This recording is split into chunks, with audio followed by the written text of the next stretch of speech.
Hello students, आज हम कर रहे हैं कि HTML के अंदर टेबल कैसे क्रिएट करते हैं।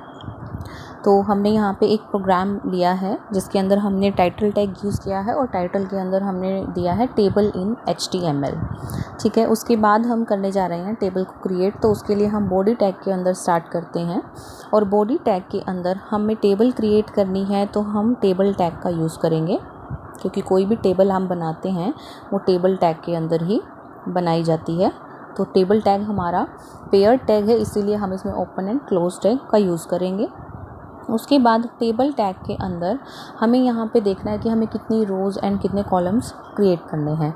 तो सबसे पहले हम यहाँ पे क्रिएट करते हैं एक फर्स्ट रो हम क्रिएट करेंगे। कोई भी हम रो क्रिएट करते हैं तो उसके लिए हम यूज़ करते हैं TR tag, table row open tag and TR close tag. TR tag के अंदर हम यूज़ करेंगे कि हमें फ़र्स्ट जो रो है उसमें क्या बनाना है, हमें उसमें हेडिंग यूज़ करनी है। तो उसके लिए हम TD टैग का यूज़ करते हैं, उसके लिए हम TH टैग का यूज़ करते हैं, table heading open and table heading close tag. Table heading के अंदर हम जो भी लिखेंगे वो हमारी हेडिंग बन जाएगी एक टेबल के अंदर। तो मान लीजिए कि हम हेडिंग में ले लेते हैं नेम। फर्स्ट हेडिंग हम ले रहे हैं नेम एंड सेकंड हेडिंग के लिए हम इसी रो में सेकंड हेडिंग बनाना चाहते हैं तो उसमें हम सेकंड TH टैग यूज़ करेंगे। हर एक हेडिंग के लिए नया TH टैग यूज़ होगा। तो सेकंड हेडिंग के लिए हम यहाँ पे लेते हैं, मान लीजिए हम नेम के बाद इसके अंदर लेना चाहते हैं क्लास। तो यहाँ पे मेरी एक रो क्रिएट हो गई है जिसके अंदर हमने फर्स्ट रो क्रिएट कर दी है और उसके अंदर हमने दो हेडिंग ली है, नेम एंड क्लास। देखिए यहाँ पे आपकी क्रिएट हो गई है एक टेबल जिसके अंदर नेम एंड क्लास, दो आपकी कॉलम्स क्रिएट हो गए हैं। अब देखिए हम क्या करते हैं, टेबल टैग के अंदर हम अपने टेबल का साइज़ बढ़ाने के लिए हम इसमें कुछ एट्रीब्यूट्स यूज़ करते हैं। हम इसकी हाइट और विड्थ दे देते हैं। हाइट हम ले लेते हैं इक्वल्स टू 200 ले लेते हैं और विड्थ में हम ले लेते हैं 250। ठीक है, देखिए आपके जो सेल्स है उसका साइज़ बढ़ गया है, नेम एंड क्लास का जो साइज़ है वो बढ़ गया है। दूसरी चीज़ हमें यहाँ अलग से स्पेसिफाई नहीं हो रहा है कि कॉलम कहाँ पे है, रो कहाँ पे है, तो उसके लिए हम इसमें बॉर्डर यूज़ कर लेते हैं 5 पिक्सल। आप देखोगे जो हमारी टेबल है उसका बॉर्डर आ गया है 5 पिक्सल का। तो अब हमें अलग से दिखाई दे रहा है कि एक टेबल हमने बनाई है जिसमें हमने एक रो ली है और दो हमारे कॉलम हमने बनाए हैं, नेम एंड क्लास। ठीक है, अब हम इसके अंदर क्या करेंगे, एक और हम रो क्रिएट करते हैं, सेकंड रो, जिसे हम TR टैग के अंदर बनाएंगे। एक और हमने TR टैग लिया, ओपन एंड क्लोज टैग। उसके बाद हम इसके अंदर वैल्यूज़ देना चाह रहे हैं।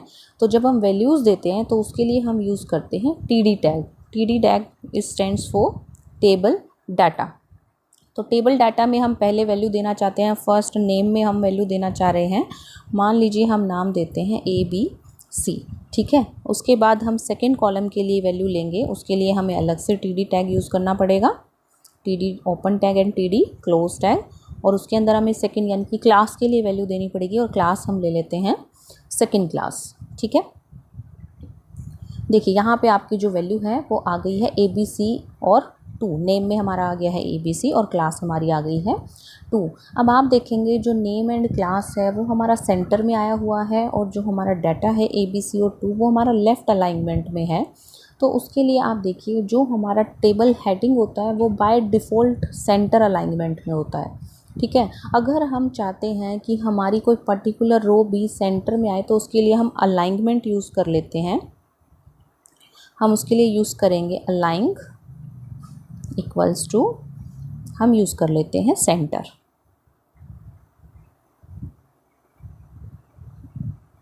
तो ये जो रो है, सेकंड रो का जो डाटा है वो भी हमारा सेंटर में आ जाएगा।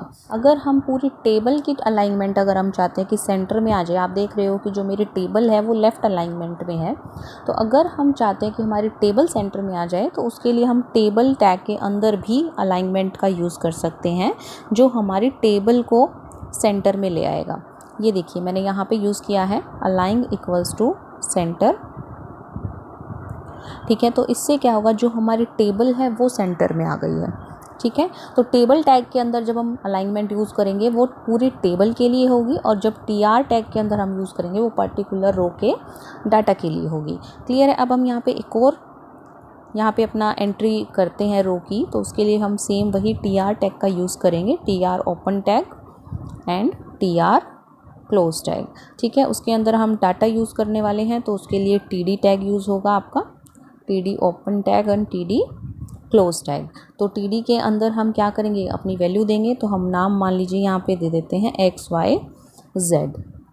एक और हम एंट्री लेंगे टीडी के अंदर क्लास के लिए, तो TD open tag and TD close tag. तो यहाँ पे आप देखोगे टीडी के अंदर हम दूसरी वैल्यू ले रहे हैं, क्लास है तो हम यहाँ पे ले लेते हैं 3, थर्ड क्लास के लिए। तो आप देखोगे यहाँ पे दूसरी एंट्री आ गई है XYZ और 3। इसकी भी अलाइनमेंट लेफ़्ट में है, तो हम इसकी भी अलाइनमेंट सेट कर देते हैं। मान लीजिए हम इसकी अलाइनमेंट राइट देना चाहते हैं, तो अलाइन इक्वल्स टू, हम इसकी अलाइनमेंट राइट देना चाहते हैं तो हम राइट दे देंगे। तो आप देखोगे जो इसकी अलाइनमेंट है वो राइट में आ गई है। ठीक है। अब मान लीजिए हम अपनी टेबल का कोई कलर चेंज करना चाहते हैं, तो उसके लिए आप यहाँ पे एक और एट्रीब्यूट दे सकते हो। यहाँ पे आप उसका दे सकते हो BG कलर इक्वल्स टू, मान लीजिए हम यहाँ पे कलर देना चाहते हैं येलो। तो आप देखोगे जो मेरे टेबल का कलर है वो येलो हो गया है। ठीक है। पूरी टेबल का कलर येलो हुआ है क्योंकि हमने टेबल टैग के अंदर कलर यूज़ किया है येलो। अगर हम किसी पर्टिकुलर रो के अंदर यूज़ करना चाहते हैं तो हम वहाँ भी कर सकते हैं। आप TR टैग के अंदर यहाँ पे यूज़ कर सकते हो BG कलर इक्वल्स टू, मान लीजिए इसका कलर आप लेना चाहते हैं पिंक। तो आप देखोगे एक पर्टिकुलर रो का जो कलर है वो चेंज होके पिंक हो गया है। ठीक है।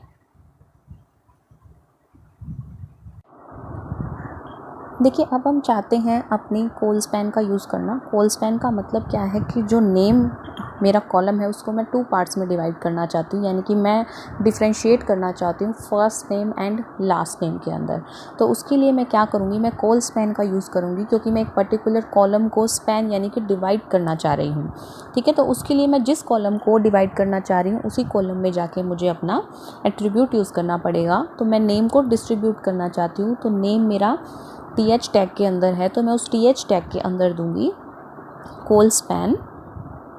जितने पार्ट्स में मैं उसको डिवाइड करना चाहती हूँ मैं उतने ही पार्ट्स में उतनी ही वैल्यू यहाँ पे दूंगी। अगर मैं 2 पार्ट्स में करना चाहती हूँ तो मैं यहाँ पे 2 वैल्यू दे सकती हूँ, अगर 3 में करना चाहती हूँ तो 3 दे सकती हूँ। तो मैं यहाँ पे 2 दे रही हूँ।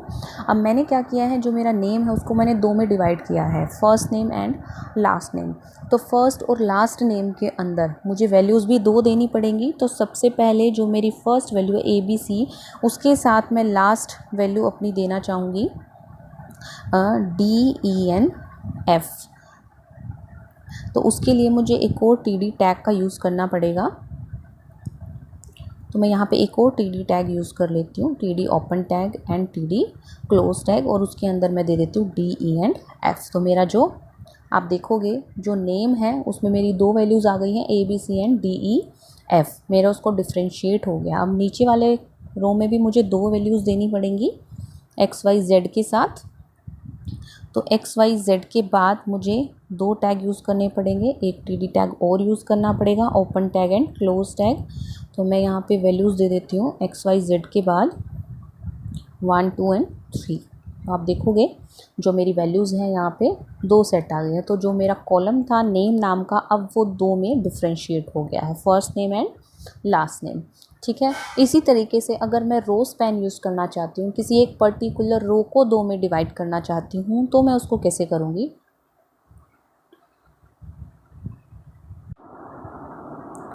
मान लीजिए हमें एक रो को डिवाइड करना है। मान लीजिए हमें ABC वाली रो को 2 रोज़ के अंदर डिवाइड करना है, रो स्पैन करना है। तो उसके लिए हमें ABC वाले को करना है, तो हम ABC टैग के अंदर, इसके TD टैग के अंदर लिखेंगे रो स्पैन इक्वल्स टू, और हम जितने भी पार्ट्स में उसको डिवाइड करना चाहते हैं उसकी वैल्यू हम 2 में करना चाहते हैं तो हम यहाँ पे 2 दे देते हैं। ठीक है। उसके बाद जो ये 2 में डिवाइड होगा उसकी वैल्यूज़ हमें देनी पड़ेंगी, तो उसकी वैल्यूज़ हम यहाँ पे दे देते हैं, जिसके लिए हमें एक और TR टैग का यूज़ करना पड़ेगा, open tag and close tag. अब इस रो के अंदर भी हमें 2 वैल्यूज़ देनी पड़ेंगी, तो वैल्यूज़ के लिए हम TD टैग का यूज़ करेंगे, TD open tag and TD close tag. तो इसके अंदर हम नाम मान लीजिए दे देते हैं LMN, और एक और हम TD टैग यूज़ करेंगे, TD tag open and TD tag close. उसके अंदर हम क्लास दे देते हैं, मान लीजिए हम 4 दे देते हैं, ठीक है। और इसकी अलाइनमेंट हम दे देते हैं सेंटर, ठीक है।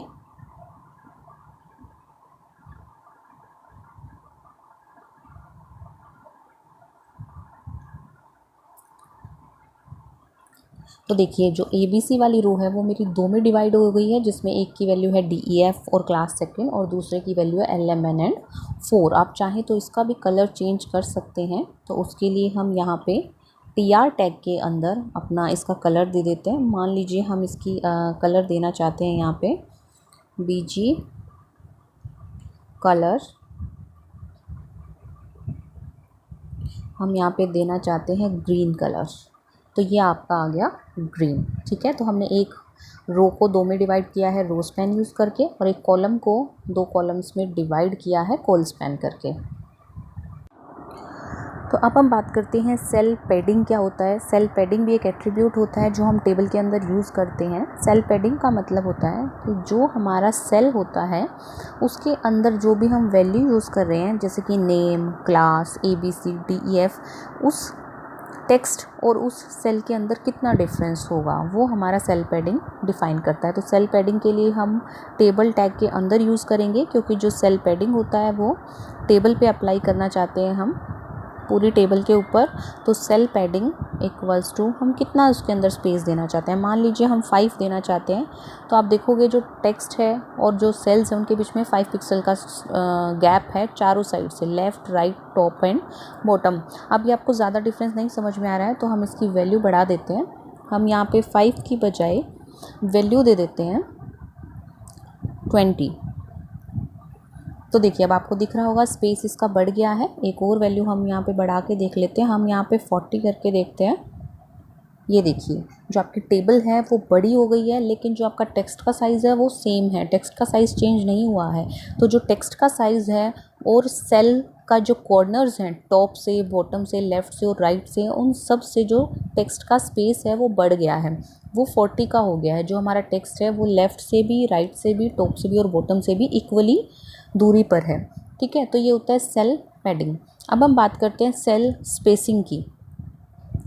देखिए सेल स्पेसिंग क्या होता है, हम अप्लाई करके देखते हैं। इसके लिए भी हम टेबल टैग के अंदर यूज़ करेंगे सेल स्पेसिंग, और सेल स्पेसिंग की हम वैल्यू लेके चलते हैं 20। ये देखिए सेल स्पेसिंग का मतलब होता है कि 2 सेल्स का आपस में कितना डिफरेंस होना चाहिए। यहाँ पे 2 सेल्स, जो नेम का सेल है, जो क्लास का सेल है, उन दोनों के बीच में डिफरेंस आ गया है, जो लेफ़्ट से भी, राइट से भी, बॉटम से भी और टॉप से भी, चारों साइड से उस सेल का गैप आ गया है 20 पिक्सल का, ठीक है। किसी भी एक पर्टिकुलर सेल को आप देखोगे चारों साइड से सेम डिफरेंस है। तो अगर हम इस स्पेस को कम करना चाहते हैं, 10 करना चाहें, तो जो आपका गैप है वो कम हो जाएगा। ये होता है सेल स्पेसिंग। आपस में 2 सेल के बीच का स्पेस कितना हो वो होता है सेल स्पेसिंग। और जो टेक्स्ट का सेल से डिफरेंस होता है, गैप होता है टॉप से, बॉटम से, लेफ़्ट से और राइट से, उसे हम बोलते हैं सेल पैडिंग, ठीक है। तो ये थी हमारी टेबल क्रिएशन की एक HTML के अंदर, एक वेब पेज के अंदर हम किसी टेबल को कैसे क्रिएट कर सकते हैं।